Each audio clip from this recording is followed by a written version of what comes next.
Judgment Week, presented by Cisco. Iowa State, the Cyclones come calling against the 6th-ranked team of the country, the Kansas Jayhawks, who are 24-4. Let's take a look at the conference standings in the Big 12. A&M has won today, as has Texas, and Kansas in a situation to move up back into a tie with the Aggies. For Iowa State, they are sitting at 5-8. Hi, everybody. Ron Franklin along with Fran Fraschilla, and welcome to Lawrence, Kansas. Well, Russell Robinson is out with a turf toe. He is normally the starter at guard, which means Sherron Collins moves into a starting position. My question to you is, Collins has made such a big deal out of the fact he likes coming off the bench. It is a different mindset. Will it hamper him today, or will he be just as effective? Shouldn't bother him at all, Ron. He's playing 26 minutes a game now in Big 12 play. And while he didn't start on Monday night, I guess you could call him the closer, because 12 second-half points, dominated the game in the second half when Kansas needed a great run in front of a hostile environment. Collins has been outstanding, one of the best young guards in America. Well, let's go back to the start of the season in conference play. It was Iowa State in Ames who took these same Jayhawks into overtime. Always a tough place to play for Kansas up at Hilton Coliseum. And by the way, Iowa State has won 3 of the last 7 here at Allen Fieldhouse. Take us through our Star Watch. Well, it starts with Mike Taylor for Iowa State as Greg McDermott rebuilds. Junior college transfer has been a big lift offensively. Brandon Rush, one of 5 Kansas starters in double figures. Talk about balance. Kansas has it. Lineups, let's hit them quickly for the visitors. McIntosh and Taylor at the guards. It's Johnson and Rashawn Clark at the forward, and Yuri Hubalik at center. And for the Jayhawks, Sherron Collins, Mario Chalmers, and Brandon Rush, along with Julian Wright and Sasha Khan. Those are the starters. Tom Eads, Dan Chrisman, and Warren Evans are officiating crew today. Eads is the referee. Johnson against Khan, and a tip will go to Clark of Iowa State. Iowa State would love to play this game in the 50s, slow down the game, limit possessions. Taylor dishes it back to Johnson. Little bit short. Rebound taken down by Julian Wright. And quickly at the other end, Chalmers, nobody picked him up. Knocked out of bounds, touched last by KU. Here is a young man that I think has done an outstanding job this year. He had 6 new faces to replace, and that is a huge job for anybody. But I think the folks at Iowa State need to have a smile on their face, because he is a good one, a really good fella, and I think he'll recruit extremely well up there. And a homegrown youngster, not anymore, but Cascade, Iowa, played at Northern Iowa for Eldon Miller. Very close to the high school coaches in the state of Iowa, which obviously is very important. You're right, Ron. He's one of their own. Stolen. It's Collins. 1-on-2 here. Gets it away. Misses it. Johnson will come down with the rebound. Well, 2 misses, but just the pace Kansas would like. And you see Iowa State, on the other hand, would love to play this game at a crawl.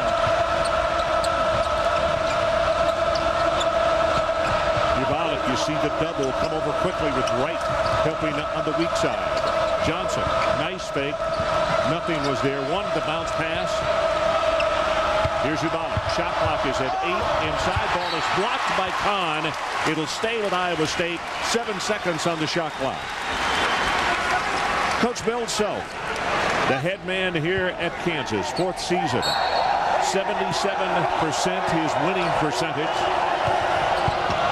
Bill Self's teams have only won 49 of their last 45. Taylor was off the mark. Here comes Collins.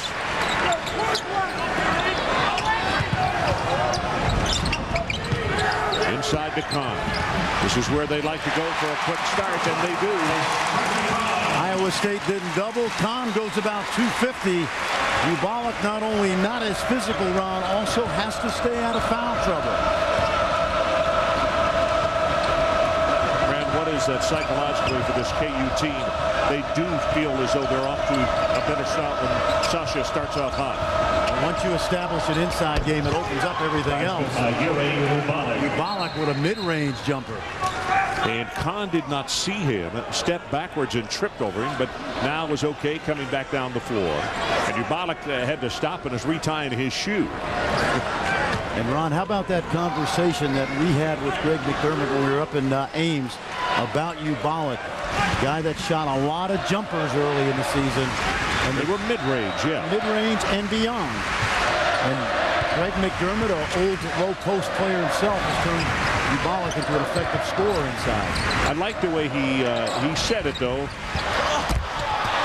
A little bit too hard. Very discreetly and without a lot of emotion, he said, Yuri, I want you not to shoot the intermediate jumper. I want you to shoot from the blocks. Otherwise, come watch the game sitting by me. They had a come to McDermott meeting. Oh, my. Travel is called on Taylor.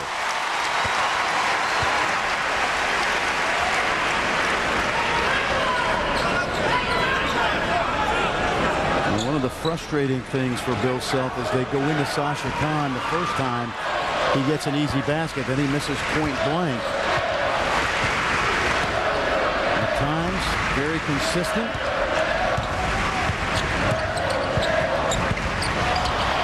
What a nice play to Julian Light. He gets the assist. Chalmers on the run. And there was nobody from Ames who was looking in that direction. Very clean, very smoothly run by the Jayhawks. Tip almost stolen by Collins. Iowa State really shouldn't be caught extending their defense. You see how high Taylor is, and that allows Chalmers to get a nice look on that back cut. Good feed by Julian Wright. And Ubalik was so close to his man, he wasn't even on that side of the lane or on that side of the blocks. Thrown away. Kahn got it. 3 turnovers against Iowa State in the early going.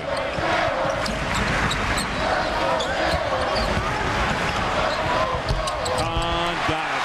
Okay, you see the strategy, Ron. Ubalik, not a good post defender. Longer had a huge game against him. And so Bill Self is going right at him inside, trying to get him in foul trouble or get some easy baskets. Kahn's 2 for 3.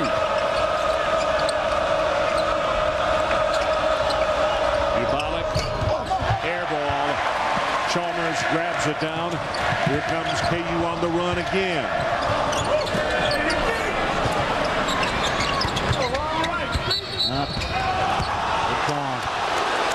See, that's Brandon Rush's fault because he needs to wait till Kahn is set on that screen and roll.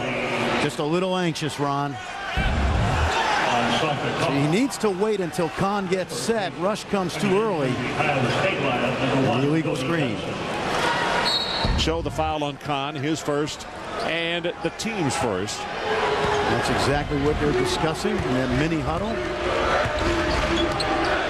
As much as they miss Robinson's toughness with Kahn scoring and Collins on the floor, 5 scorers now for the Jayhawks. There again, the quick double as Wright comes over. Ubalik goes cross court with a skip pass. Shot clock at 9. Johnson will take the long 3. Too hard, not there. Julian Wright grabs the rebound. Lob pass to Kahn, too far. Back to Rush. That's a little better.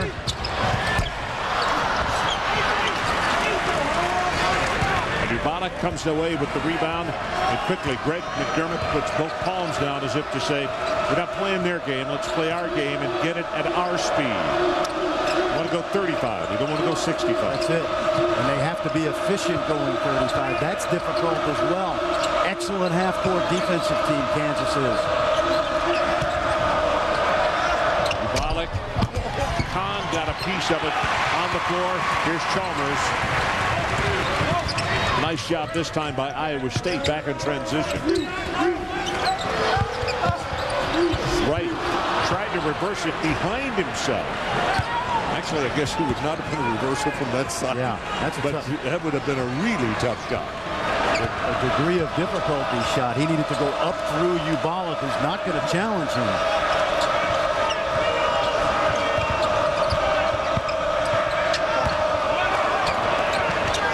Right back to Clark, and he scores. So much attention being paid to Bubalik. Nice play by Iowa State. That's the reason Rashawn was so open. And Ron, remember, Bubalik is not used to being double teamed until later on in the season.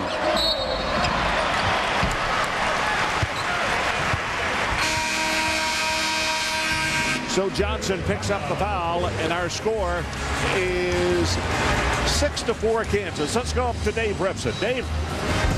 Okay, Ron, do want to update you. Certainly of interest to Kansas fans as they try to build towards a possible #1 seed. Florida's lost for the second time in 3 games. Darnell Lazar finishing off with a jam there. LSU beats him. It's a team that had lost 9 of 10, 66-56.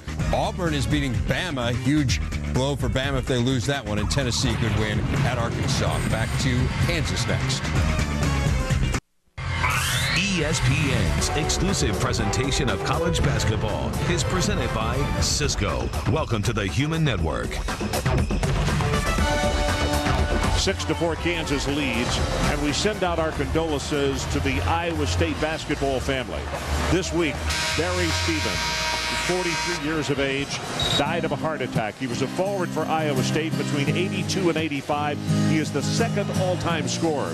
But most importantly, the things that everybody who was around him, his friends, people who just knew him casually, have said about him. For instance, Freddie Horberg, they called the mayor. At the time, Freddie was a ball boy for the Iowa State team, and he said, he was my first mentor, the first guy I looked up to that played at Iowa State. And on their website, a lot of really nice messages and comments have come along. And our condolences go to Iowa State and also to the Stevens family. Barry Stevens, a guy that Johnny Orr helped him build that program in the early 80s. And Flint, Michigan, they had that Michigan connection. Hilton Magic really a large part of Barry Stevens' legacy. Grant Caesar has come into the lineup for Iowa State, number 23. Wholesale changes, Jackson along with Stewart. And also 00 Arthur into the lineup for the Jayhawks. The dish, Arthur, going to go to the line for a couple. But I have to say about this young man the other night, he not only was good at K-State, he was devastatingly good. He took the ball game over on the boards, I thought. Well, and I hope he's taking care of his fellow freshman, Collins, because Collins has been feeding him like a guy at a restaurant. Taylor picked up the foul as Arthur is off the mark on his first attempt. Ron, the interesting thing about these two freshmen is with Collins, you don't have to run any plays for him because he's so good at breaking down the defense. And Arthur is getting so much off the offensive glass that you don't have to run a play for him either. And that makes his team even more effective that way. With full court pressure here. And it's not well now to back off to Token. All it's designed to do is really try to speed up the Cyclones. And Mike Taylor not biting.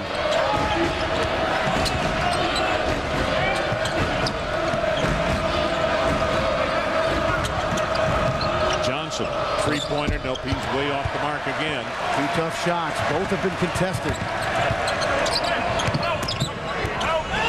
Arthur puts it on the floor, and the ball was blocked by Johnson.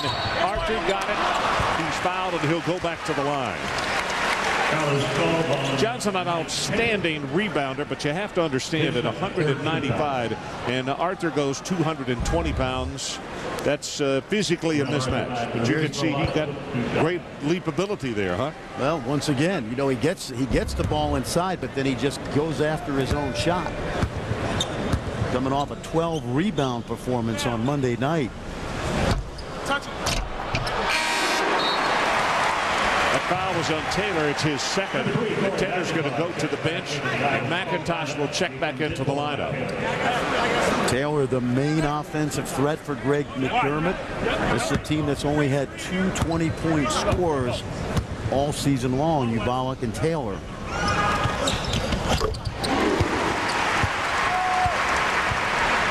It's not a full-court pressing team, but this is designed again to speed up the tempo. Well, we're about to have played 7 minutes. It's a 5-point ball game. but Bill Self wants this thing cranked up considerably.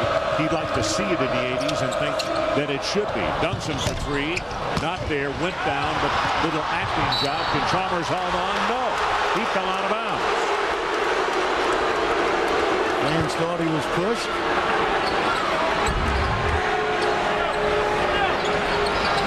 Just good solid action right there, and it looked like he just tripped over Johnson's foot.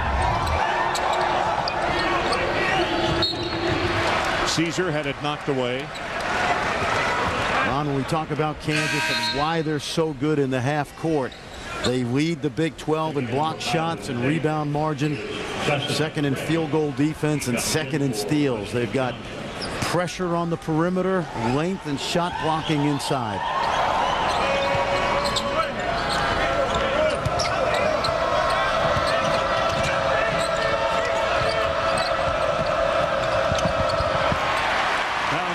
Went directly to Darnell Jackson.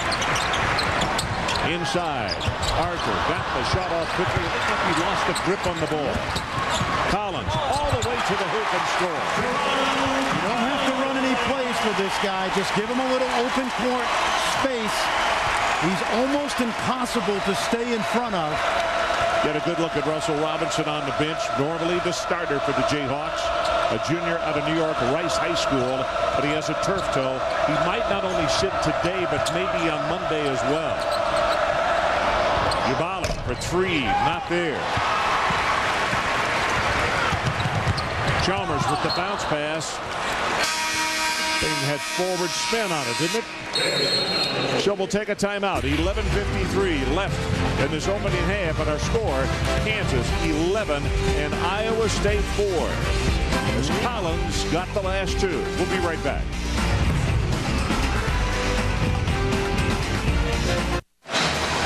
Kansas leading by 7. 11:35 left in the first half. Let's take a look at the day in the Big 12. It was Texas Tech winning by 2 over Oklahoma State. A&M won in what was a close game, and then they pulled away late, 97-85 in overtime. Nebraska 82-77 over Missouri. K-State won over Colorado, and Texas by 10 over Oklahoma. That one is final as well. Now here is our look at the Sonic drive to 65. Talk about building a resume. Texas Tech with a home win today. They've won 3 out of their last 4. Strength of schedule, Ron, really in their favor. And 3 wins over the top 25. Of course, right now that would be 3 wins over top 10 teams, Kansas and Texas A&M. Now they still go. They've got Baylor left, and they go to Iowa State. So they can pad that resume, and of course the Big 12 tournament, sort of the bonus round for Bob Knight's team. And how many teams you thinking, friend? I'm thinking 5 right now with Kansas State, and Ron, honestly, Oklahoma State has just played themselves out of an NCAA bid unless a miracle happens in the last week of the season, plus the Big 12 tournament. And double whammy, no wins on the road, plus the fact that how they faltered as far as losses. Don't you think? That's right, yep, and today was sort of a play-in game versus Texas Tech. And remember, they were fortunate to beat Tech at home.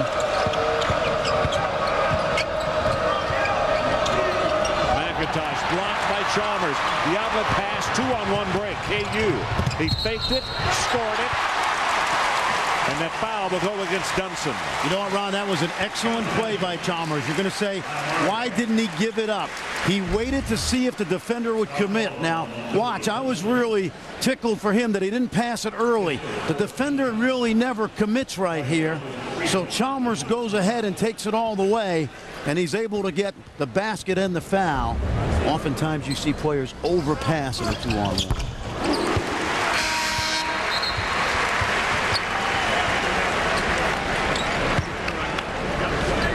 Remember, Ron, without Robinson, Chalmers now picking up some of that point guard load as Collins gets a rest. This is an 8-0 run by Kansas. Chalmers, Stewart in the ballgame now. Arthur is on the floor along with Rush, and also number 32, Darnell Jackson. You know, Roderick Stewart's got his number called the last 2 games. Young man from Seattle. Double team. Dunson, shot clock under 10. It's at 5. McIntosh had it knocked away.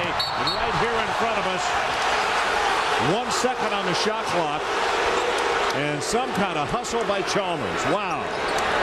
Pressure defense. We've talked about Kansas as the great teams in the country go, maybe the most underrated defensive team.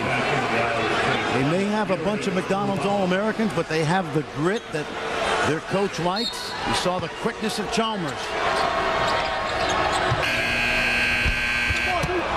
Ubala got the shot away.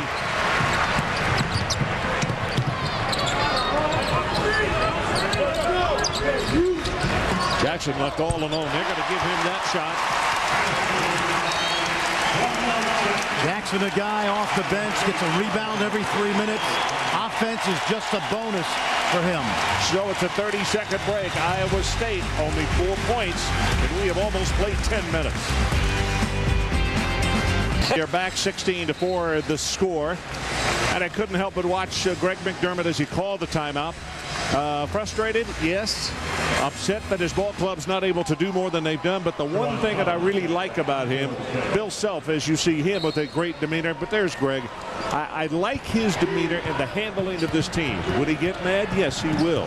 But he also is a guy that can smile and give you a positive thought and say, this is what we got to do, rather than screaming and shouting about it, which normally doesn't get a lot done, does it? No, and this is a rebuilding job for them. They've got 5 Big 12 wins, which many people think has far exceeded what was expected. Collins dishes the ball off and knocked out of bounds by Rashawn Clark. Russell Robinson. Russell sitting out today. Did you say, Ron, turf toe? Yeah, it's a football injury. That's one of those kind of injuries that, you know, he could be set to go next Saturday against Texas. You know, he could be out for some time. It's almost like a groin pull. But I'll tell you one thing. Arthur has been a pain. Very efficient inside. Boy, he has really come on. You can see him just exuding with confidence, and his playing time is lasting longer. Stewart at the other end will drive it, misses. It's right there. The young man I'm talking about is Arthur. See, and the beauty is, as I mentioned, you don't run any plays for him.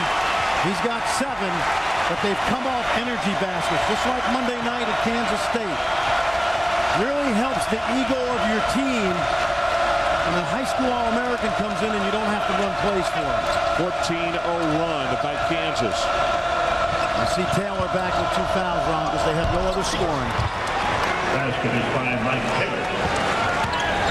Taylor had that big game up in Ames that kept Iowa State in that game with a chance to win it. The other thing that's interesting about Arthur, you can see his teammates, and particularly the upperclassmen, as Collins in and out on the 3-point attempt. The confidence they have in him and how much they like him, how they react to him on the floor.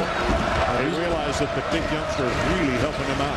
We've watched this team practice many times, and the collective ego of this team is very low. A nice pass inside. Waited too long. Stolen. 2-on-2 on the break. Stewart dishes to Collins. Hey, this is a confidence builder for Rod Stewart. Transfer from USC gets an opportunity today. Doing it with his defense and then a nifty dish to the freshman. Bill Self is standing up across the way. And I think he's thinking, okay, we're not going 35 anymore. We're going 65, and this is where we want it. Johnson too hard off the back iron. Ubalik has his pocket pick and stolen right back by Iowa State. And Johnson's layup hung on the basket.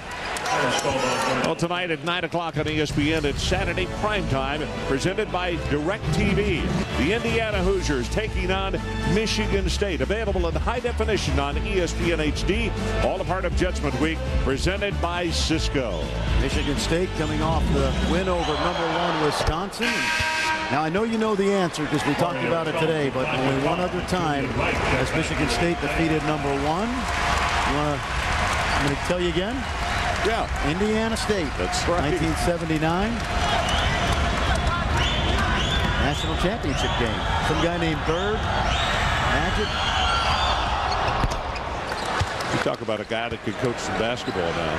Tom Izzo, look at that resume. Go back over the years and the number of top 10 and top 25 teams, even when his club was not necessarily ranked that high. How many knockoffs he had. Well, this is sort of a rebuilding year for Michigan State.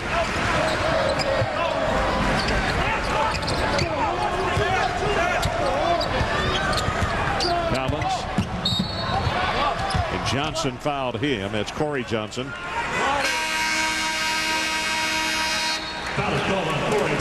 Defense has been the key here for Kansas, especially the quickness of their guards. What do you do when someone passes it to you? You make sure you reward them as well. Kansas leads.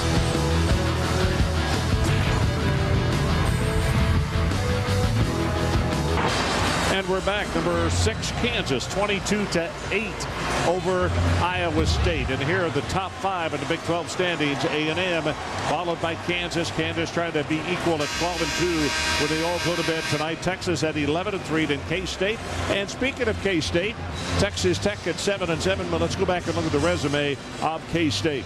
Well, you look at the RPI is not necessarily strong, although they have a number of road wins and neutral wins out of conference and in conference. They're heading towards at least 10 wins likely.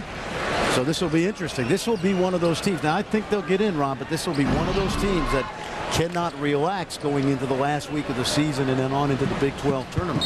Fran, how about this? Rush and Wright are scoreless, but yet KU leads by 14 points. Speaks volumes about the youngsters, doesn't it? Absolutely, and the balance of this team. Well, Rush hurt. Yeah, right on cue. But you know, the point needs to be made that Wright and Rush don't really have to score. If anything, Bill Self would love them to be more aggressive, but this helps them, Ron, the way everybody is involved in their offense. Taylor with the pass in the corner. Johnson. Johnson's been off the mark. Rushing that shot just a little bit. The ring. Collins tried to reverse it and had it knocked out of bounds by Rashawn Clark. And that's exactly the unselfishness we talked about. Rush caught it, immediately found Collins. You know, early in the year, Ron, when we were talking about the lack of a go-to guy, even though he's not their leading scorer, Collins has become the go-to guy in terms of being the facilitator of this offense. If he can't score, he'll get it to someone who can. Exactly. Wright called for a moving screen. So that's 2 moving screens that the Jayhawks have been called for. And of course, Chalmers can be the go-to guy. In fact, early in the season, the coaches said, we asked, okay, who gets the ball if you got 5 seconds and you need a winner? It's going to be Chalmers. Well, now we need to ask Bill that same question again, because I have a feeling he might vacillate a little bit. You know? Why don't we ask him that? I have a feeling we will ask him that before this game is through. I think that'd be a good idea. Under 7 minutes to play. 25-8, Jayhawks. Curry in the lineup, number 21. And a hold. They're going to be Kahn. Yeah. He grabbed Corey Johnson's jersey. 2 on Kahn, so he'll sit. One of the things, as Kahn sits down, one of the things that happened just a very few ball games ago, Bill Self did something that is a little chancy, depending on if your team is paranoid or not. And this team, I don't think, is. But he called out his big men. He said, you are being soft. And players, I don't care what the sport is, they don't like to be told that they're soft. He said, you're not playing aggressively, going to the boards. And I mean, in the last few ball games, they have been absolutely demons and dominating. You're right. In a league that values rebounding as well. Johnson missed the shot. Corey Johnson missed the putback. Here comes Chalmers. The quick look to Wright. And now both Rush and Wright are on the board. Ron, you see how well the ball moves early in the year. And it wasn't unselfishness. It just a little bit of a delayed reaction of when to get it to teammates. But right now, the ball moves like a hockey puck. Everybody's getting a piece of it. The next time that Collins goes to the bench, I hope that maybe we can get a shot of him, because that last time he spent the entire time bending the ear of one of the assistant coaches over there, asking questions about sequences that had happened. Taylor lost it, got the shot off. Arthur rebounds. It's a jailbreak. Collins back to the other side. Rush for three. Nope. Great pass. Rush frustrated, he didn't knock it down, but a great look by Collins. How about Mark Curry around the walk-on? Only played 13 games this season. Corey Johnson misses. Corey, a freshman out of Duluth. Way off the three-point line, not way off of the shot. That one was from Leavenworth. 8 points for him. And I apologize if I disturbed you with the description. When I said way off, I meant to say way back on the shot, but he can't. It didn't matter how far out it was. Tonight, 9 o'clock Eastern on ESPN. Saturday night prime time by DirecTV. DJ White and Indiana takes on Michigan State. And Drew Neitzel, available in high definition on ESPN HD. Part Judgment Week, all presented by Cisco. Neitzel scored 28 and 2 3-pointers late in the ball game to give the Spartans momentum. This was in that game you were talking about, Fran, against the Badgers. #1 Badgers came in, ranked 1 earlier in the week, and Neitzel, Ron, has made such a great transition to being a complimentary player with guys like Paul Davis, Shannon Brown, to a go-to guy. There are his numbers. Will certainly get votes for Player of the Year in the Big Ten. Kansas a 24-4 run, and Iowa State 3 of 21 shooting. They're 0 for 6 from beyond the arc. We had a sense talking to Greg McDermott today that this could be a possibility. A team that's lost 65% of its scoring.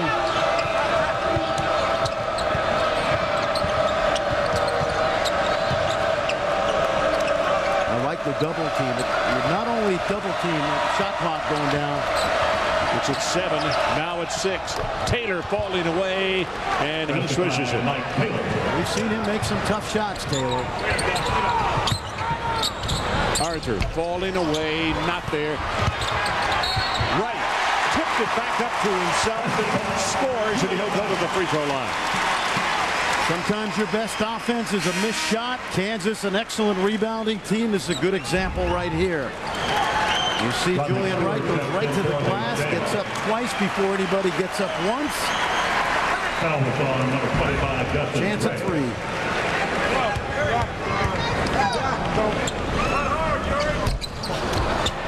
Wright misses.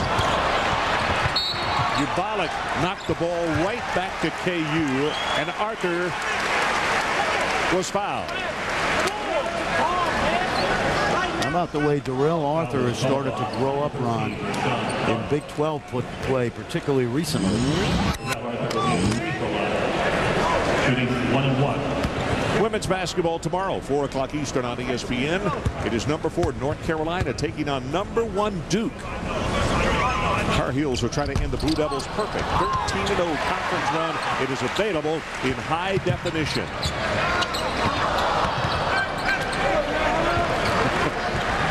The clock, the crowd right here, they saw the ball mishandled with a side, but it comes back to Wright. He will jam it home. They haven't done a lot wrong in this half, have they? No, and that move, that looked like Meadowlark Lemon. I thought he put the ball under his shirt. It was so quick. He looked to the baseline and spun middle.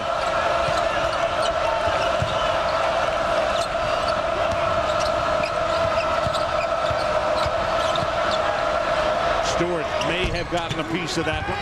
Off the mark. Johnson with the foul, not there. Ubalik has it blocked by Arthur. And Clark was mauled. He'll go to the free throw line.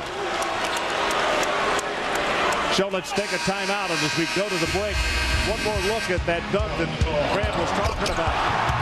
Meadowlark would have been pleased with that one, quite frankly.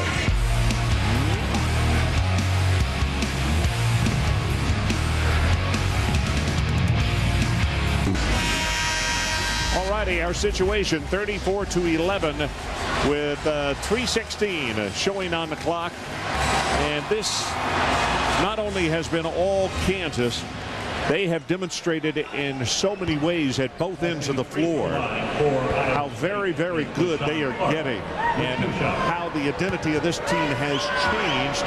And to say that they send a guy like Russell Robinson to the bench and he's not able to play, probably going to sit out 2 different ball games.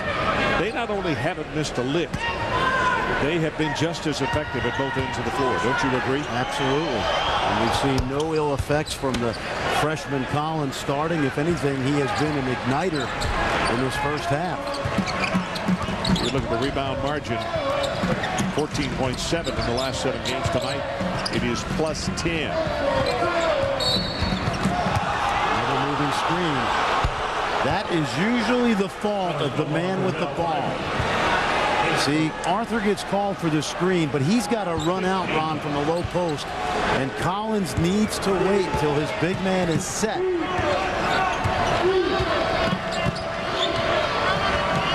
Well, this Kansas team is playing at full throttle right now. Alley-oop. Johnson couldn't get there, but did a nice job of down repositioning and scoring. A good set play right there. That was designed for the lob behind the defense. Collins gave it off to Stewart, and he scores easily. And that goes back to the unselfish stuff that Fran's been talking about. No wonder you are greeted with open arms from your teammates when you're that. You know, it doesn't matter. And it's either me. If I don't score, I'm going to make sure somebody else does. That's why Stewart earlier in that 2-on-1 run threw it right back to Collins because of the way Collins gives it up. Ubalik couldn't get it. Johnson touches it last. Ubalik tries to save it and is picked up by Ubalik again. Here comes Wright. KU. Stewart for 3. Wright rebound, skip pass to Collins, and he passed up the 3. He's going to get some teammates involved. Oh my goodness. He's going to wind up going to the line.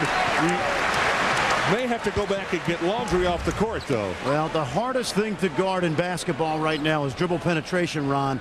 But it's particularly impossible when you have a guy with this guy's quickness and agility. And there we talk about the freshman point guards in the country. 5 of the best, and this young guy is doing it only 21 minutes a game off the bench. Talk about Augustine and Conley. Lawson, they certainly got a lot of attention this year. But Collins in only 21 minutes off the bench. The only one of these 5 not starting. Absolutely outstanding.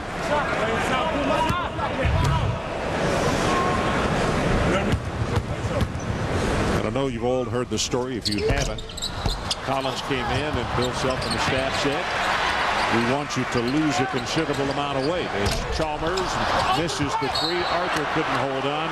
Knocked out of bounds by Johnson, and it will be Kansas basketball. Anyway, the youngster who is stockily built has lost 28 pounds. And in season, which is amazing. That's amazing. Has lost no stamina, strength, or anything. In fact, he's excited about it because he thinks he's being a lot more efficient. He's a lot better, almost 30 pounds lighter. Quarterback in high school, really good baseball player. Rush. Guess who? Did Rush just turn an ankle or what? Kind of got a grimace on his face as he limped back down court. And he's going to come straight to the bench. This is all Sherron Collins. Now credit Rush, who can knock him down from deep, but Collins with the great kick out. Now let's see. Yep, looks like he came down on Mike Taylor's foot.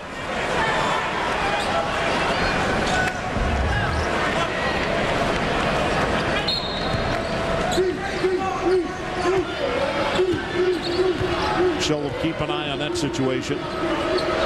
Hopefully he just tweaked it. Did not injure it badly. Ball knocked away by Arthur and then picked up in the backcourt by Dunson. You cannot run pick and roll against Kansas tonight because their big guys are showing and forcing you to dribble to midcourt. Corey Johnson. Clark over the back. Foul is called on number 13, Rashawn Clark. And Brandon Rush, they have already taken preventative measures, limping off the court and heading up the tunnel. And their locker room is just around the corner there. And I'm sure if treatment is needed, I don't know if they'll do that or just retape it. I hope that's the extent of the injury to Brandon Rush, but we'll find out at halftime.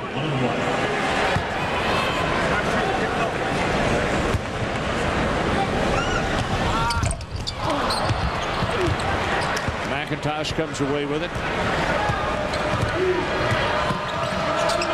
Outstanding half-court defense tonight. Started in the backcourt.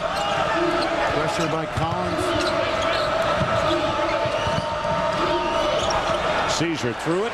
Nobody was there. And Collins rushes back, saying, if you're not going to pick it up quickly, I will, and take the uncontested layup. Got a timeout called by Bill Self. If you're wondering why he would call a timeout with the 24-point lead, it's because it's the use it or lose it timeout. Little instruction to Brady Morningstar, getting some action. So the Big 12 do's and notes. Oklahoma State 0-6 on the road in conference play. Alex Marich, 31 points, 19 rebounds, and an overtime win against Missouri today. Kevin Durant, 32 points, 7th game, 30 points or better this year. And let me give you another one, Ron. Martin Zeno. A young man that's the only player in the conference in the top 20 in rebounding, scoring, and assists. And he has helped Bob Knight to another win, another step forward to an NCAA bid today with that win against Oklahoma State. Let me ask you this. You remember seeing him come in as a youngster, and you watch him now. He is definitely a player that has benefited playing for a guy like Coach Knight, because when he thought he was hustling when he came out of high school, he looks back at that now and says, hey, I was hustling, but not nearly like I hustle now. Slow motion. and plus, he's so right for that system. He's a versatile player, so Coach Knight uses him both inside and out.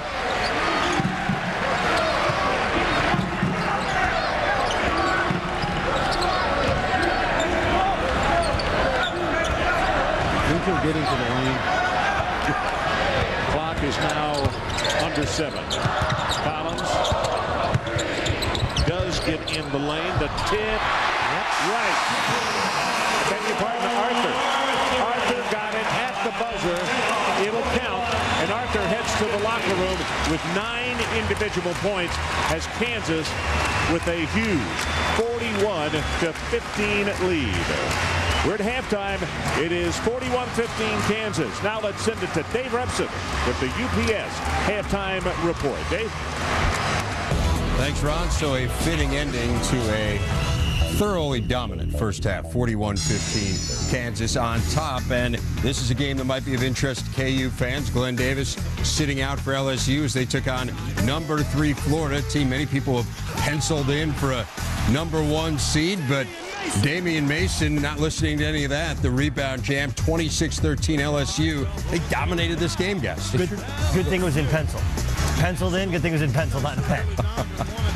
You thinking it needs to be erased? I mean, this is their second loss now, Doug, in 3 games. One thing to lose to Vandy on the road. They're headed to the NCAA tournament. What does it mean to lose on the road to LSU, who had lost 9 of 10? I think we have to temper ourselves, fellas. We can't just completely jump off the bandwagon of Florida, because remember that most people still consider North Carolina a 1 seed, and Carolina lost to NC State, who's a team not going anywhere. They were swept by Virginia Tech, much a similar fashion to what's happened to Florida here, losing at Vanderbilt and losing at LSU. So, look, they still have Tennessee, still have Kentucky at home. I assume they win those 2 games. Tennessee on the road, tough game.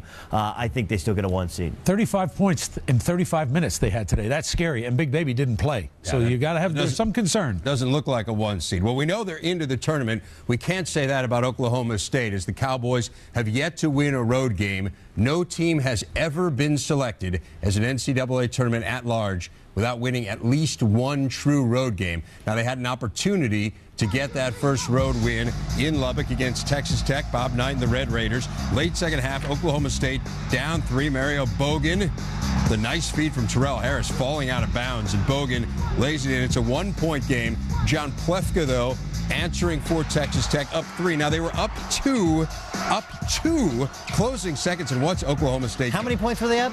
2. And the 2 shots they take are? Threes. Well, foot may have been on the line in the first one, but clearly Bogan went out. What was he doing? I haven't the faintest idea.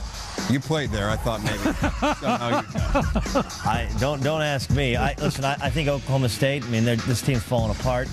No team has not only gotten in, you didn't win a road game, but also no team's gotten in from the Big 12 at 8-8. That's the best that they can finish, 8-8. They'd have to beat Kansas State at home and then go on the road and win 2 at Baylor, at Nebraska. I think Texas Tech, if they win at Iowa State, they beat Baylor at home, I think they get in despite kind of difficult non-conference. I think they're in already because of the quality wins they've had, and today I think was the one that sealed it for Texas Tech. Hey, you sweep Texas A&M. There's something to be said for that, and Texas Tech has done just that. Well, yet another phenomenal performance for Kevin Durant. He has outdone himself once again. We'll show you next. ESPN's exclusive presentation of college basketball is brought to you by Mercedes-Benz, located on the web at MBUSA.com. To the UPS Halftime Report.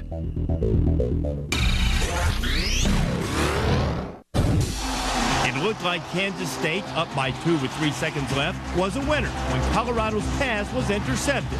But he traveled. There's 0.9 seconds left. Wow.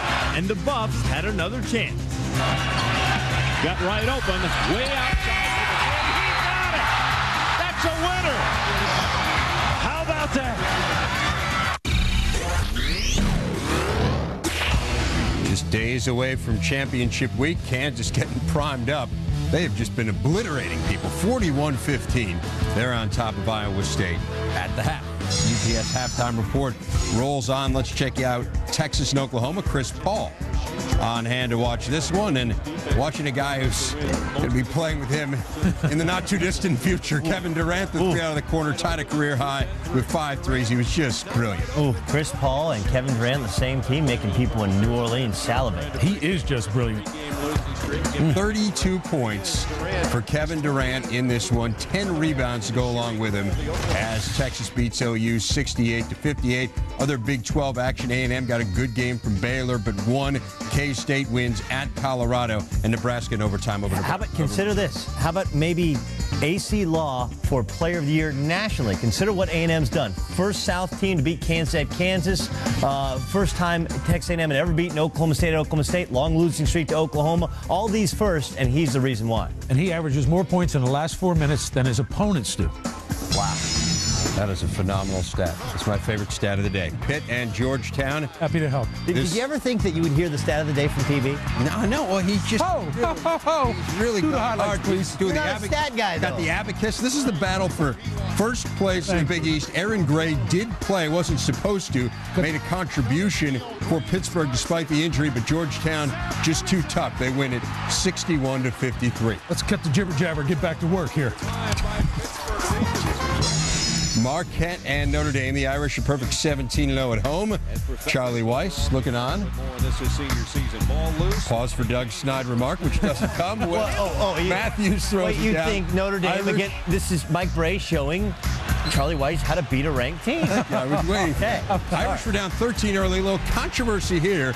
Russell Carter pushes Jarrell McNeil, and Tom Crean wanted a technical. Glasses are getting steamed up. Yeah, that's it. How about the comeback by the Irish, T-Ray? Yeah, just tremendous. This is the Brennan theory, of course. Marquette was up 23-10. Too many, too soon on the road. You end up losing. Colin Falls with that one, passing Jerry McNamara for the Big East career record for made threes. And then a huge bubble game here with Syracuse winning at Providence. I still think they have work to do. They have Georgetown coming up at home on Monday, and they have to go to Villanova. Probably have to win one of those games to put themselves squarely in the bubble. They win them both, they're in. I hate to say this. I really believed otherwise, but Doug has convinced me that he's right on this one. Really? He swayed you. You were 5 hours next to me. They were in I hate Stanford that. and UCLA. Bruins are 6-0 against the RPI top 25. Now, it's not necessarily relevant in this game. Collison, what a Stanford's player. 43, but He'd only played against West Virginia. 15, yeah, exactly. 15-0 at home, about to be 16-0 at home. Although I don't know. Lopez, Stanford's giving him a game. 36-33. if you're over 7 feet tall and you're a twin, do you have to go to Stanford? The Collinses, the Lopez, it's a rule. Clemson trying to halt its tailspin in Chestnut Hill. We'll let you know whether they did it next. This halftime report is delivered by UPS. What can Brown do for you? All right, customer service. Well, there's Sally. She's your new customer, and she worries. But if you ship her order with UPS, it'll email her. Hey, Sally, I'm leaving the warehouse. Now it notifies her. Hey, Sally, I took a left in Louisville. Now it writes, hey, I'm right downstairs. Look, Sally's smiling. It's not customer service. It's your customer service with UPS.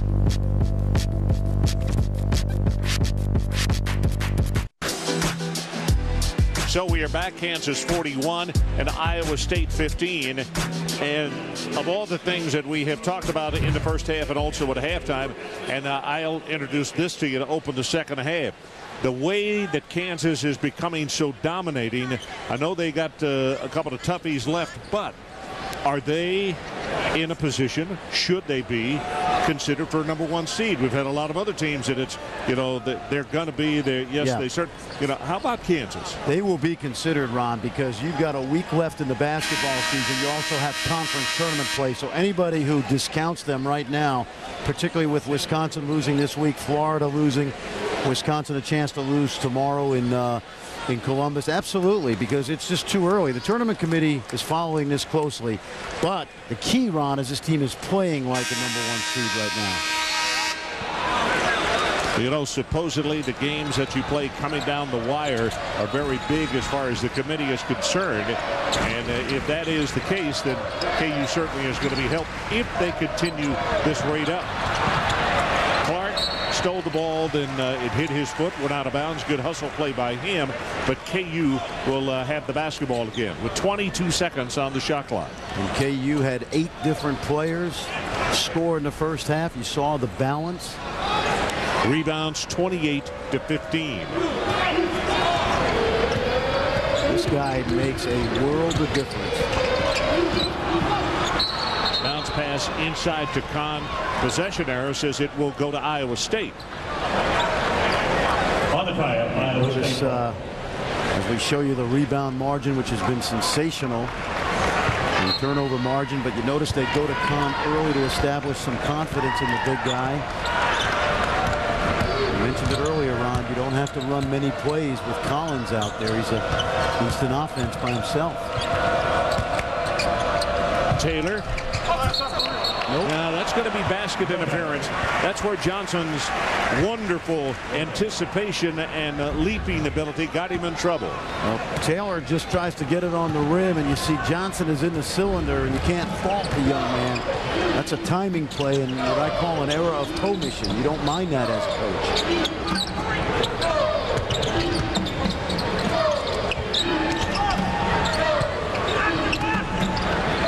Rush with the bouncer inside to Kahn. Got it. He knows that angle. They run that high-low offense. They get Kahn down low. Solid move by the junior. 6 points now for Sasha.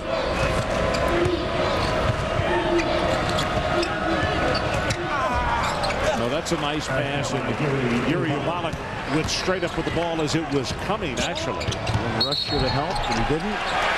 Chalmers at the other end, and Taylor's looking around like, where'd he come from? That's right.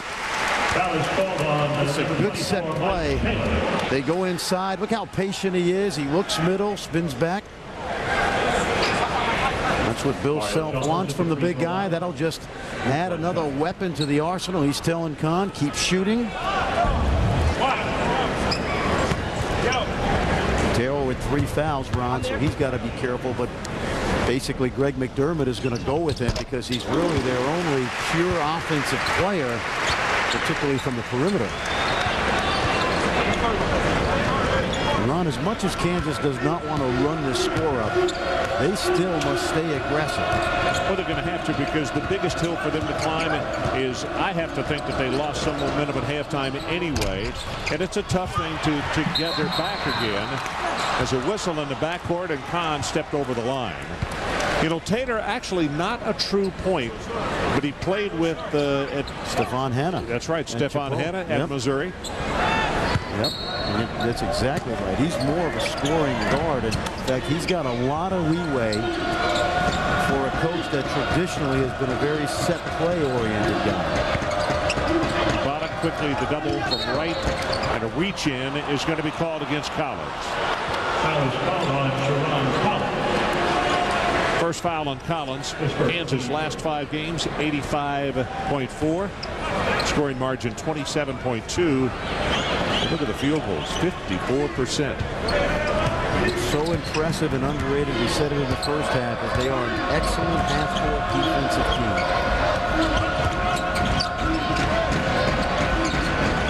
Look at the great teams around the country. The elite teams are very efficient at both offense and defense, and Kansas is one of those elite teams. Taylor with the pass, Ubalik. Quickly, Collins with the outlet pass, 2-on-1 with the break. Collins will score with his left hand. Good point guard, always looks up the floor as soon as it hit Collins' hands. He spied Chalmers on the run out, and Chalmers gets 2. So important for a point guard to be able to have that kind of 94-foot vision.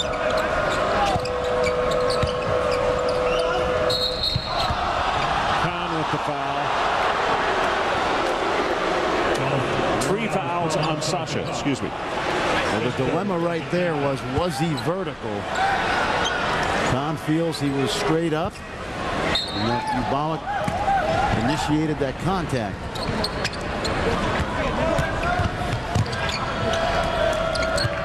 Taylor, offensive foul. Chalmers guessed right. And I'm sure that came from a good scouting report saying he likes to start off, 4 fouls on him, by the way, likes to start off to his left, then put it on the floor and come back to the right. There's the move right there. He runs him over, Ron. You're exactly right. Spin move was already started, so the scouting report was oh so right on.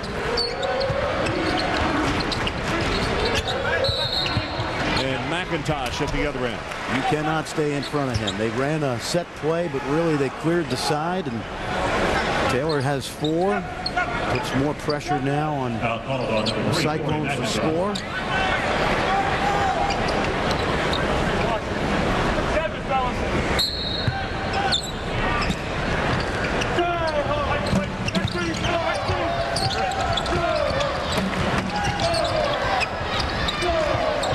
Rush inside to Kahn, got it. Well, Ubalik, Ron, does not provide much defensive resistance because of his physical frame, and Bill Self doing a nice job of gaining some confidence for the big guy.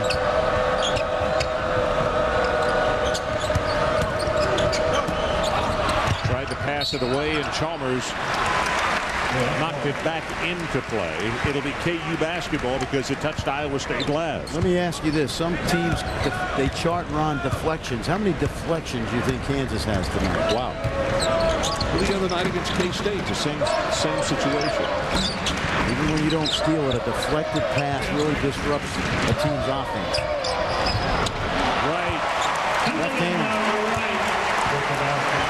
Right went left, and it turned out right. Say it again. I can't quickly. 52-17. 3-pointer. That one is good by Dunson, freshman out of Bloomington, Illinois. Giving the Cyclones an offensive lift this season.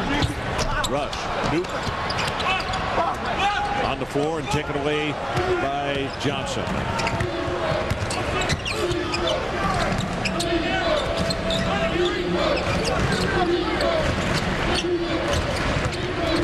Wesley Johnson sets, knocks down the jumper. Before he leaves Iowa State, this young man's going to be quite a basketball player. Really can leap. He needs about 20 pounds, which probably means about 4 milkshakes a day from now until the beginning of next basketball season. Has a lot of instinctive things that are very, very good for him. 30-point lead in Kansas as we look at Wright. And as Fran said, left from the right, and he scores.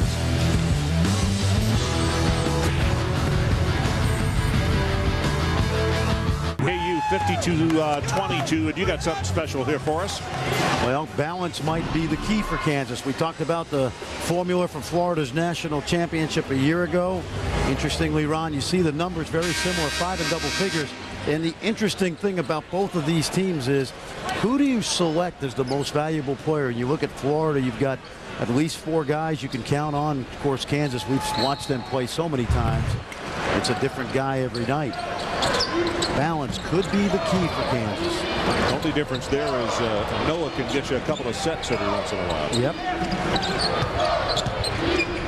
And if they go head-to-head in terms of that #1 seed, remember Kansas defeated Florida back in November. Julian Wright. And he had 21 and 13 against Florida. He's got 10 tonight. I don't think you ought to take Kansas yet out of that #1 discussion. And don't forget A&M as well. The lob to Wright. Nice job defensively as Curry got back and got a hand on it.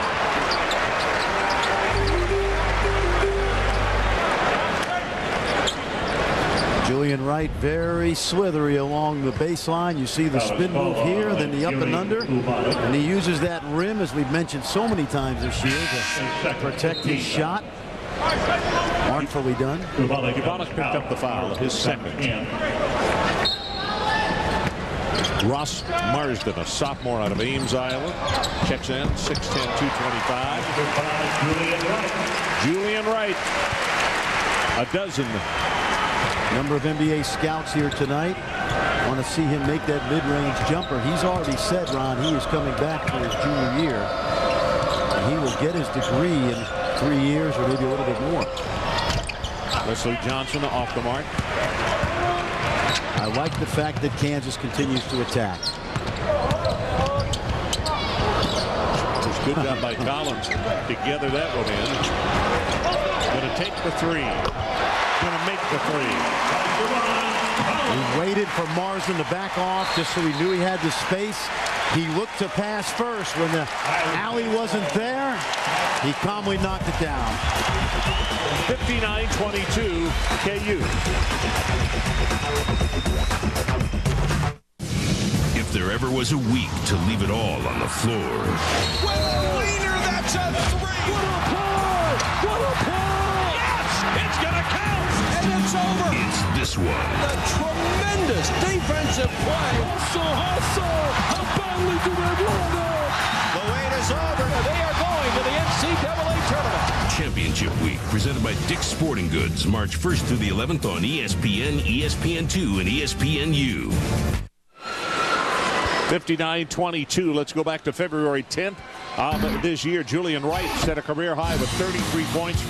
Kansas held Missouri without a basket for more than 9 minutes of the first half. Kansas won for the first time in 3 tries at Mizzou Arena, giving Coach Self his 300th win. 92-74, the final in that one.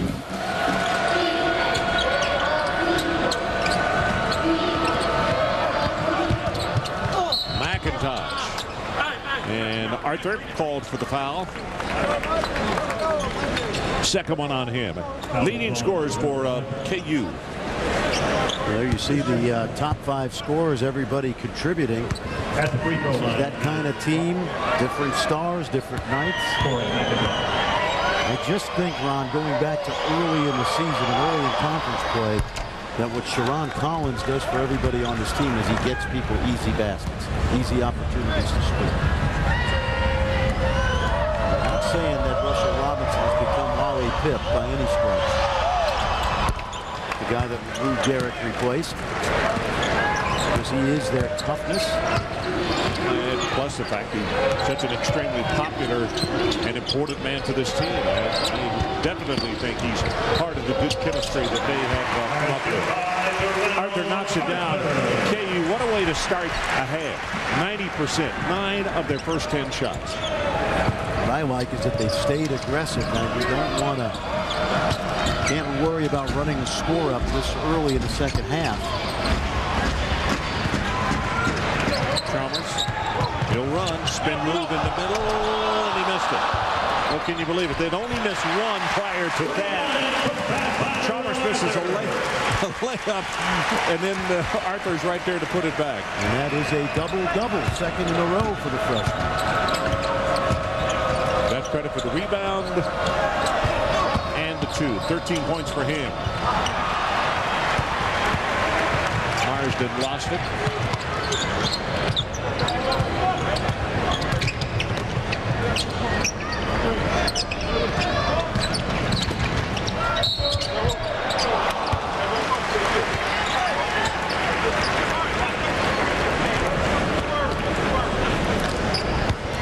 Last 7 games, plus 14.7 rebound margin tonight, plus 18. You think that talk that the head coach had with the big men when he called them out? Think it did some good, do you? Evidently. Soft. It doesn't seem to be, doesn't seem to fit right now. When you think of rebounding margin, shot blocking ability, number 1 in the Big 12 in block shots, number 2 in steals, and the whole package defensively. Wright is out. Also, Collins is out.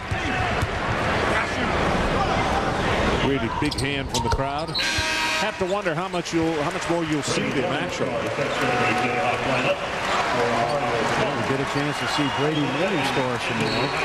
I watched him shooting again today as he warmed up, and he came out a pretty good while ahead of most of the other players. He could stand behind the arc and just bury it all day long. Yes, he can, and he's got some KU basketball legacy. His father, Roger, 2 Big 8 titles. Threw it away to Rush. Off the mark, tip, missed by Darnell Jackson.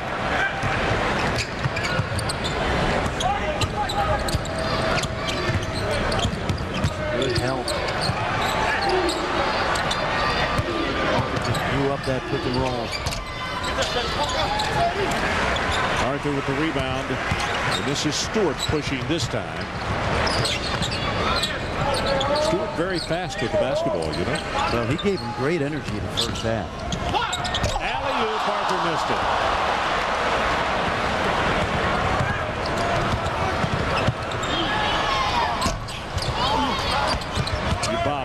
Good hustle there in a huge crowd and an opportunity for a 3-point play. Hard to argue with that kind of effort when your ball club is down 64-26. Let's take a timeout. Well, it's time now for the Lending Tree Game Track. Iowa State 17% in the first half. Mike Taylor 5 points, 2 of 7, 6 turnovers. And for KU, plus 18 rebound margin. Julia Wright, Julia with 12 points, 6 of 7 for the field, and 6 rebounds. It has been about the Kansas defense today. Nothing easy for Greg McDermott's squad. A little collision there between Arthur and his teammate Darnell Jackson. But KU came away with it nonetheless. Arthur with the screen, and he gets it right back just inside the 3-point line. Wouldn't go. Do you think Kansas has improved since we saw them in Ames and Greg McDermott saw them in Ames? Wow. I think they've improved since last Monday night at K-State. Let's check in back at the studio. Here's Dave Repson. Thank you, Ron. After a season in exile, the Duke lacrosse team playing its first game in 11 months. They beat Dartmouth 17-11 in front of a near-record crowd in Durham.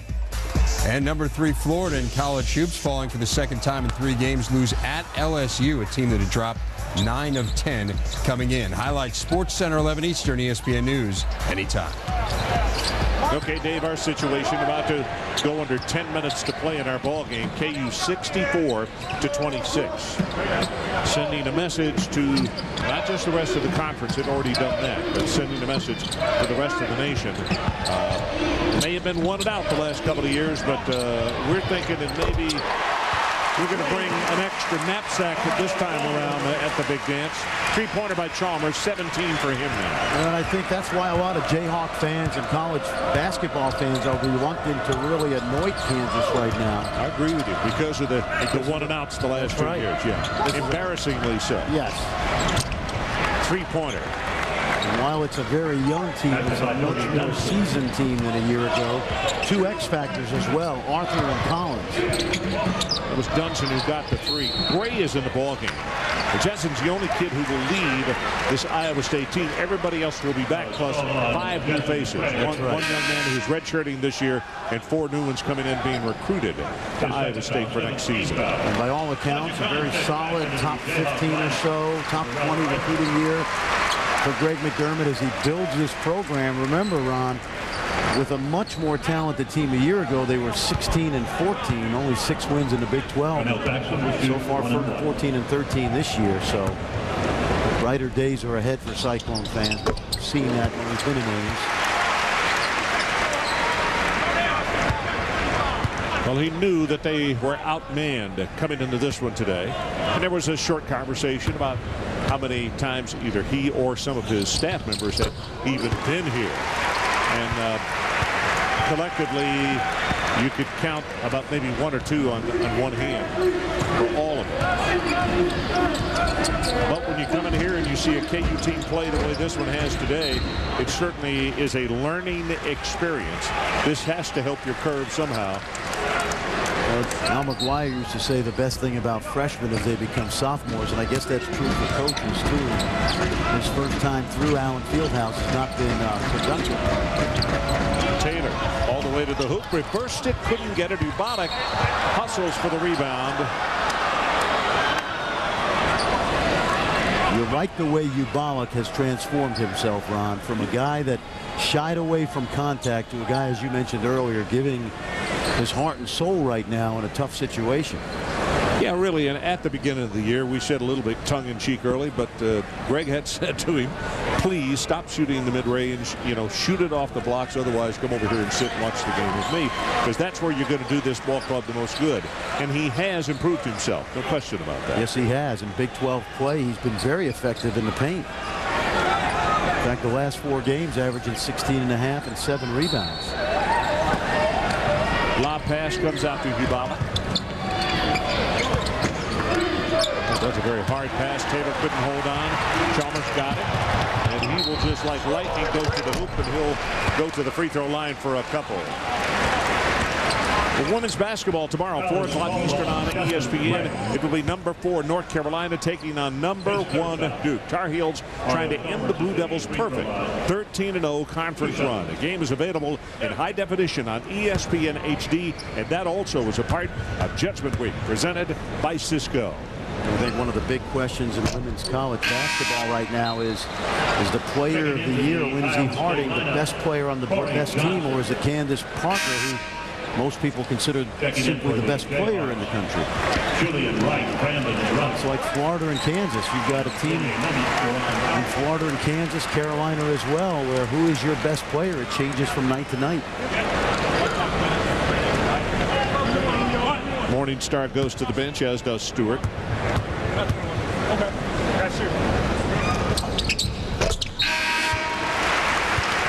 And surprisingly, Collins comes back onto the floor with 9:36 left to play.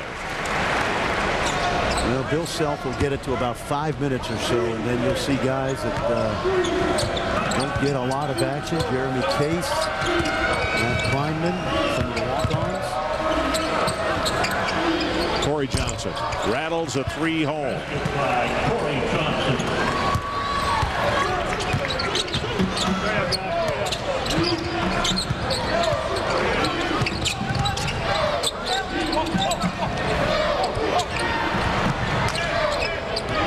Okay, get into the lane, Sharon.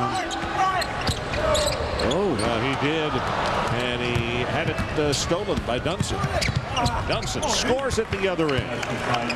Nice move by the freshman. One of those guys that Greg McDermott signed in April. He's got 8. He had to come up with a whole new roster just about. And 6 new players. Yep, in a couple weeks span.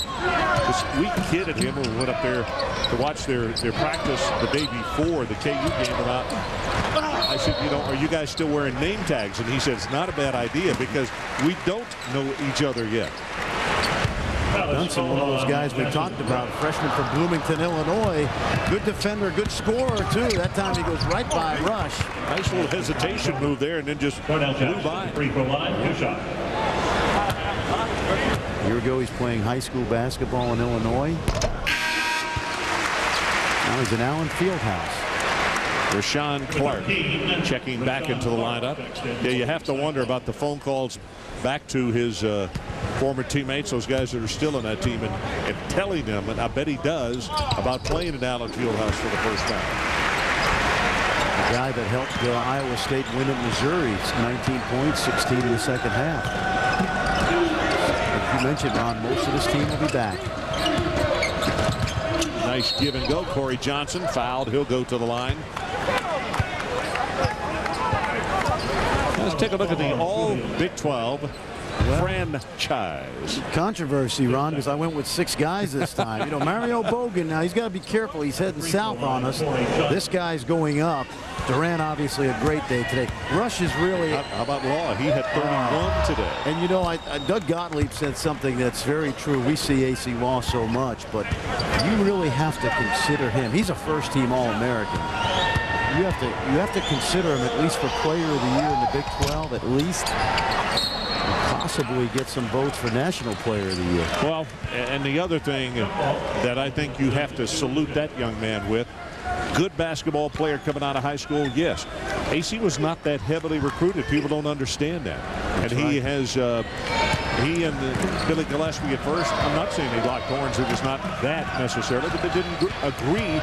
But look who has bought in and look how much it has paid off for them. Collin had the ball blocked. Tipped back in by Corey Johnson. And AC has just become not only an All-American basketball player, but how many times has he won for Texas A&M when they were down? Great team leader. Obviously great in crunch time. We saw that a year ago. Just glad that the country has discovered him. Oh, what a job by Taylor. Just like back at Chipola. This guy coming into today, 17 straight games in double figures. Almost stolen, and that was touched last by Corey Johnson. And Bill Self not overly happy, but this is not surprising because I mentioned at the beginning of the half, it's really hard to hold into momentum when you're winning this big. ESPN's exclusive presentation of college basketball is presented by Cisco. Welcome to the Human Network. 72-37. Kansas leading huge. Just under 8 minutes to play. And here are the many standings in the Big 12 Conference. A&M 12-2. Kansas trying to equal that mark at 12-2, and they certainly will the way they're playing here this afternoon. Texas has won their 11-3. Then comes K-State and Texas Tech. How about the week Texas will have, Ron? We'll be in Austin on Wednesday, A&M and Texas, and then Texas will close out the season here against the Jayhawks. So Texas, that young team, still something to play for. They got a lot to get ready for this week. Coming into today, Kevin Durant in the last 4 had only averaged about 18 points a game. The balance for the Longhorns had been absolutely outstanding, and today he goes and gets 32 more. The stat track, you can see points off turnovers, 30. Wow. By KU. We talked about those quick hands and deflections and steals. And let's take a look. You know, it's a nasty day outside. Let's look at your February forecast. Well, here you go. Right now, clear. Clear for A&M, Kansas, Texas. Texas Tech and Kansas State very close. Still have work to do, but very close, I think, to gaining at large bids. And then we mentioned Oklahoma State, unfortunately, heading south. Kansas State on the uptick. Certainly Texas, these guys all heading in a positive direction. It's clear skies for some teams at the top of this conference. storm winds blowing through Stillwater right now. College ball on to Corey McIntosh. McIntosh picks up the foul. Second one on him. So the top 3 teams in the Big 12 already had clinched a first-round bye in the conference tournament. A&M, KU, and Texas.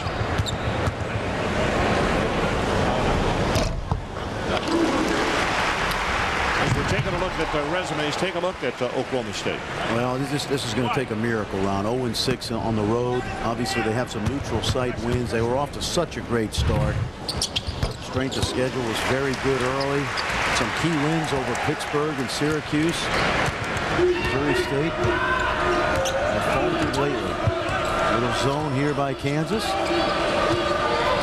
You put Julian Wright up top, Ron. Makes it difficult to look inside from the point. Dunson, quick pass. Clark in the corner. Three-pointer. They got it. It's not been his forte this year, but last year he knocked down over 40 threes. How badly does he miss those 2 guards, though? Yes.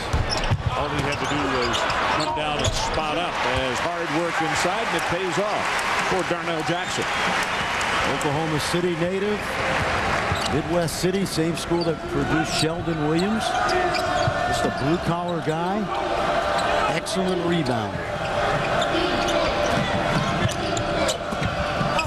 Corey Johnson. Good pass, good quick shot. Got to pass Darnell.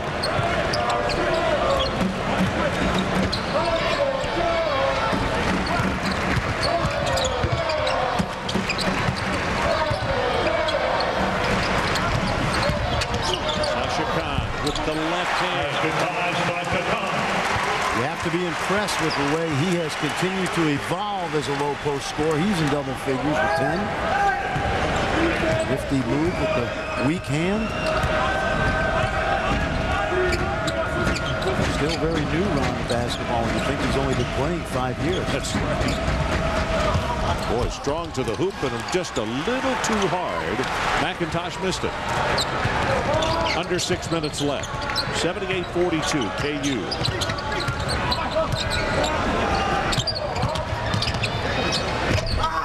Rush. Nope. Corey Johnson rebounds. I like the fact that Collins right now, he can really get a shot anytime he wants. He's making sure everybody stays in the offense.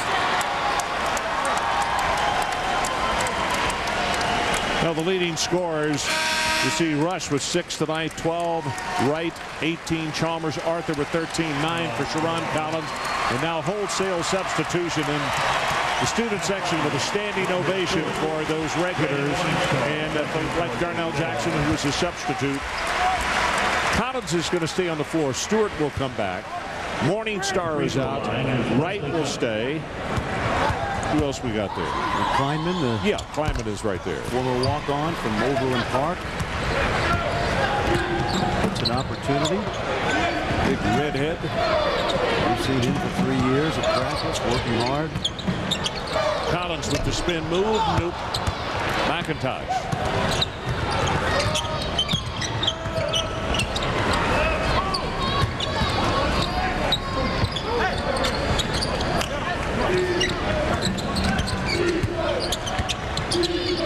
McIntosh for 3. 2. I beg your pardon. They just signaled that his foot was on the line. Dan Christmas was right on top of it. Chance at the old-fashioned 3. McIntosh coming off a double-figure game.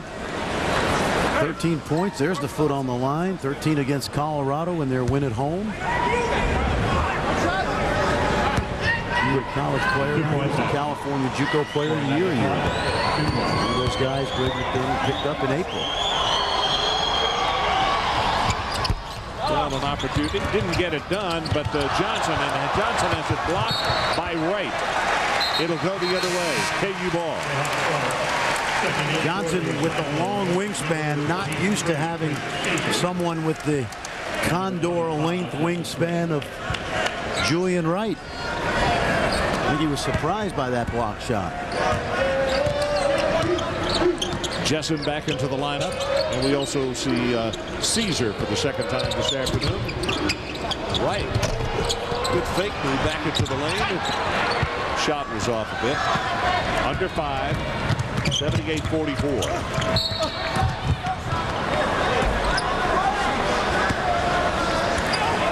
Tonight, 9 o'clock Eastern on ESPN. Saturday prime time, presented by DirecTV. The Indiana Hoosiers take on Michigan State. Available in high definition on ESPN HD and part of Judgment Week. Brought to you by Cisco. Wright goes to the bench, so I would imagine that's all we will see of him this evening.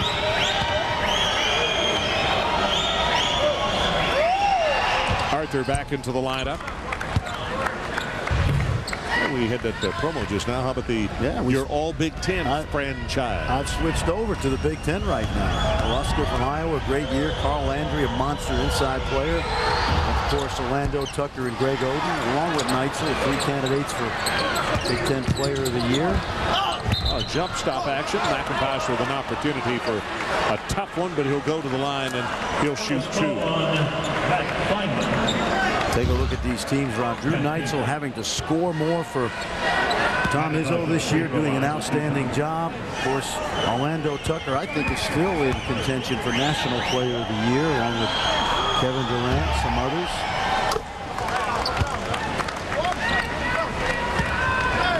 You remember Neitzel? We absolutely saw the video of him against Wisconsin. 28 points. Last year he was more of a point guard. This year playing off the ball and having to score. Saw him in high school in a lot of summer leagues. Didn't know he could score the way he has as a junior for Tom Izzo.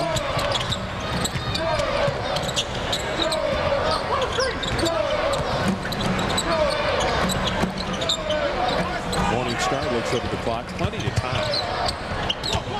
17 seconds. Arthur, turnaround jumper, got it. Smooth. Boy, I'm telling you. 15 points today. Double-double for him. You don't see a lot of freshmen with the countenance in the low post. Just takes his time, and he's got a soft touch. Wade is off the mark with that three-pointer. Morningstar passed up a 3. Sure had a look. Crowd wanted him to shoot. Stewart back out to Collins. Collins for 3. Now that's not an aberration. He shoots about 45% from 3 on the season, and what makes him so tough to guard is he can get in the lane at will, and he's got tremendous touch on that three-point shot. KU now has 5 players in double figures. Stolen by Arthur. Bill Self wanted him to dish it off in the wing to Morningstar. He didn't do it. He's just trying to show that total package, Ron. To Bill Self's chagrin. That jumper not there, knocked out of bounds. It'll go to KU. So we'll take a timeout. 2:55 remaining. 83-47 KU. Nitro, Drew Neitzel getting set to lead Michigan State against Indiana. College game day coming up as soon as the game is over. Neitzel against DJ White and the Hoosiers. Digger, we're going to have the whole day covered. We'll tell them what got done, what didn't get done, and who's going to get it done tonight. And Ron, that is our situation here on College game day in East Lansing.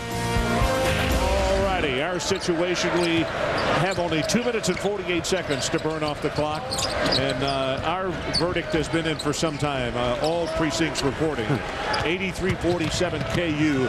They have been, well, they're about to eviscerate, if you will, another opponent. Morningstar with a 3, much to the delight. They say it's a 2 now, but he's really a popular player with the crowd, and you see his dad looking on, as Fran said, was a regular, the star here at KU in his college days. 12-point average over his career, and as I mentioned, 2 Big 8 titles. 74 and 75. Played for Ted Owens. Really close to picking up his first 2. You know, it shows how smart a crowd is when you see the enthusiasm for a couple of guys that they know the work effort that comes in practice, but they don't really get to play that much or a chance to score. And they pull really hard for this. Because 16,000 people can identify with them. That's right. They wish they were wearing that white uniform. Yeah, I think it's really smart in their part, and now there it is. Kleiman got his first two. Huge ovation from the student section. 87-49. Minute 20 to burn off the clock, and this one goes into the record books as another KU win. And it'll tie him at the top of the Big 12 Conference with the Texas Aggies. Jackson at the other end blew by, but they put it up a little too hard. He handles it again. Bill Self gave him one chance to finish on the break. Falling away, Stewart, and it was tipped by Jackson. And a timeout is called. Going to get one more player in here. The play will continue. Bill doesn't want a full timeout. Jackson will come out of play. And tonight's Cisco player of the game is Darrell Arthur, the freshman. Back-to-back games that he has had a double-double, 15 points, 11 rebounds. 6 players in double figures with Jackson scoring right there. Arthur off the bench.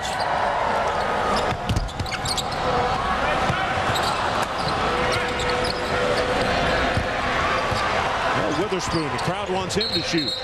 Step on the sideline. Rod Stewart, yep. Rod Stewart finally made a shot from deep. And he's been terrific today in terms of his hustle and energy, and he stepped on the sideline. He looked up at the ceiling and he said, why now?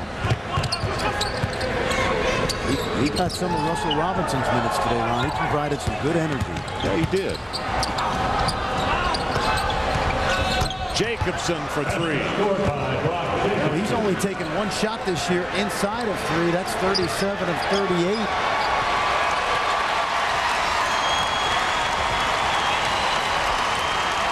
Kansas, not much question about this one. Our final score, KU 89, Iowa State 52. Up next, College Game Day, driven by State Farm.